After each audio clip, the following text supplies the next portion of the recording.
नमस्कार, आपल्यासोबत मोहन अण्णा हंबर्डे आहेत, या ठिकाणचे आमदार आहेत नांदेडचे. आपल्या सर, महत्वाची गोष्ट, आता काँग्रेसचे तुम्ही आमदार आहात. काँग्रेसच्या सध्याची परिस्थिती जी आहे, नांदेडमध्ये जेव्हा अशोकराव चव्हाण हे भाजपामध्ये गेले, त्याचा थेट फायदा काँग्रेसला झालाय.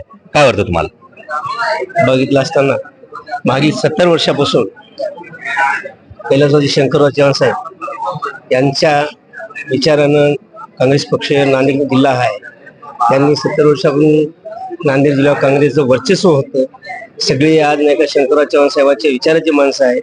त्यामुळं कोणी भाजपमध्ये गेलं, आम्ही नांदेड जिल्हा शंकरराव चव्हाण साहेबांच्या विचाराचा आहे. त्यामुळं आम्हाला त्यांच्या विचारामुळं आज महाविकास आघाडीला फायदा झाला. येत्या विधानसभेच्या निवडणुका लक्षात घेताय, काय परिस्थिती आहे नांदेडची? काय वाटतं की नांदेडमध्ये काँग्रेसला परत एकदा यश मिळेल का?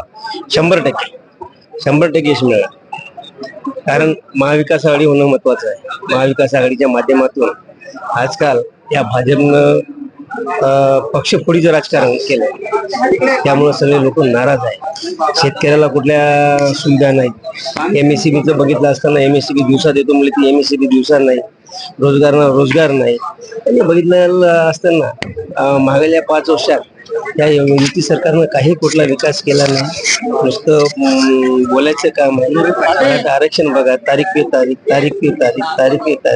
अशा काही गोष्टी झाल्यामुळं हे सगळं महाराष्ट्रात वातावरण नाही काय महायुतीच्या सरकारच्या बाहेर बिघडलेलं आहे. आणि या पुढे महाविकास आघाडीचाच मुख्यमंत्री होणार. नांदेड जिल्ह्यामध्ये विशेष म्हणजे सूर्यकांताबाई पाटील यांनी नुकतंच भाजपाला सोडचिठ्ठी देत शरद पवार राष्ट्रवादी गटामध्ये प्रवेश केलाय. काय वाटतं, त्यामुळे आता परत एकदा राष्ट्रवादी शरद पवार गटाला त्या ठिकाणी परत फायदा होईल किंवा महाविकास आघाडी? कारण काय, ते नांदेड जिल्ह्याच्या ज्येष्ठ नेते आहेत. शरद पवार बी ज्येष्ठ नेते आहेत. आणि बघितलं असताना शरद पवारच्या अधिपत्याखाली जे बी कार्यकर्ता काम करत त्याला भविष्य फायदा होणार 100%. आपल्यासोबत होते विशेष म्हणजे मोहन अण्णा हंबर्डे, हे नांदेडचे काँग्रेसचे आमदार होते. आणि काँग्रेसला यंदा महाविकास आघाडीला म्हणजे काँग्रेसला जो लोकसभेत जो फायदा झाला तो विधानसभेत देखील पुन्हा फायदा होईल असं त्यांनी सांगितलं. त्याचबरोबर भाजपाच्या सूर्यकांता पाटील या भाजपाला सोडचिठ्ठी देत पुन्हा 10 वर्षानंतर राष्ट्रवादी शरद पवार गटामध्ये त्यांनी प्रवेश केला आहे. म्हणजे आता एकंदरीतरित्या पाहता नांदेड जिल्ह्याला महाविकास आघाडी म्हणजे महाविकास आघाडीला त्या ठिकाणी विधानसभेमध्ये देखील यश मिळेल यात काही शंका नाही. Cameraman methyl तेसेसह Swapnil दुधारे, Deshonnati news, Mumbai.